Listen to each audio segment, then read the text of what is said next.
ওর মা ইনসাফ চাইছে, ইনসাফ হবে, ইনসাফ হবে, সময়ের অপেক্ষায় রয়েছে। আজকে ভোররাতে হাওড়ার পিলখানা অঞ্চলে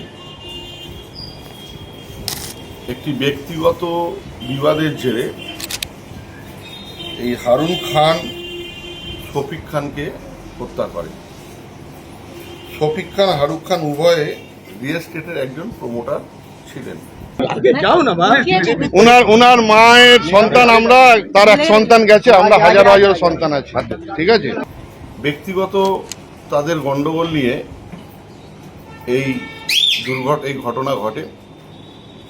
একটি ভাইরাল ছবি যেটা দেখাচ্ছে যে দেখুন, আমরা জনপ্রতিনিধি, আমি সবাই জানে যে আমি সকাল থেকে রাত পর্যন্ত সবার মোটর বাইকে করে ঘুরে বেড়াই, এবং অনুবীক্ষণ যন্ত্র দিয়ে বা আতসকাচ দিয়ে তো সেটা মাপা যায় না যে কার মোটর বাইকে চললাম না চললাম।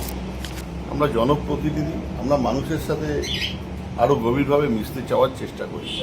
এই যে যার নাম আসছে গুলি মারতে, হারুন খান আর রফকত হোসেন, এই দুজনই তো গৌতম চৌধুরীর right hand and left hand. 16 নম্বর ওয়ার্ডে ইউথ টিএমসির সভাপতি। বিগত 26 জানুয়ারি পিলখানার বুকে দাঁড়িয়ে গৌতম চৌধুরী তার প্রশংসা করতে শেষই করছেন না। এত ভালো ছেলে, এত সোশ্যাল ওয়ার্কার, তাকে নিয়ে মোটরসাইকেল র্যালি করছেন। সেই ছেলে প্রকাশ্যে আজকে গুলি মেরেছে। উনি কত বড় গুন্ডা সেটা আমরা জানি না, কিন্তু উনি গুন্ডা পুষে রেখেছেন, তার প্রমাণ আজকে উত্তর হাওড়া পেয়েছে। ইনসাফ হবে। এই বাংলায় শান্ত বাংলা, পিলখানা শান্ত। বাংলার মুখ্যমন্ত্রী এই দুর্বৃত্তদের 2011 সাল থেকে রোধ করেছে।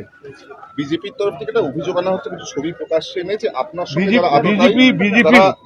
আমি কি আতশবাজি নিয়ে ঘুরে বেড়ানো? জনপ্রতিনিধি এলাকার প্রত্যেকটি মানুষের সাথে ঘুরে বেড়ায়। একটা মিছিলে ব্যবসায়ী আসতে পারে, একটা মিছিলে অনেক ধরনের মানুষ আসতে পারে, তাতে কি হয়েছে? অসুবিধাটা কোথায়? আমরা কি আতশবাজি নিয়ে, আতশকাজ দুর্গন্ধ আতশকাজ নিয়ে ঘুরে বেড়াবো নাকি? দাদা, इस तरह की जो घटनाएं घटी है, ওর উনার মা আমার উপর ভরসা রেখেছে। আমি অ্যাডমিনিস্ট্রেশনের সাথে কথা বলছি, অ্যাডমিনিস্ট্রেশনকে বলবো 2-1 দিনের মধ্যেই এটা দায়িত্ব নিয়ে বললাম, পুলিশ যেভাবে তৎপর, এই কাজ আমরা দেখে নেব। যদি ফটো দিয়েই এটাকে বিচার করা যায়, তাহলে এই হারুন খান যেই ছেলেটি এই ঘটনাটা ঘটিয়েছে, তিনি অর্জুন সিং এর সাথে, বিজেপি নেতার সাথে ঘুরে বেড়াচ্ছে। এটাকে কি প্রমাণ পাওয়া যায়? দেশের প্রধানমন্ত্রী কোটি কোটি টাকা তছরূপ করেছে, আমাদের নীরব মোদী দেশের প্রধানমন্ত্রীর সাথে তিনি ছবিতে রয়েছেন। তাহলে কি এতে প্রমাণ পায়?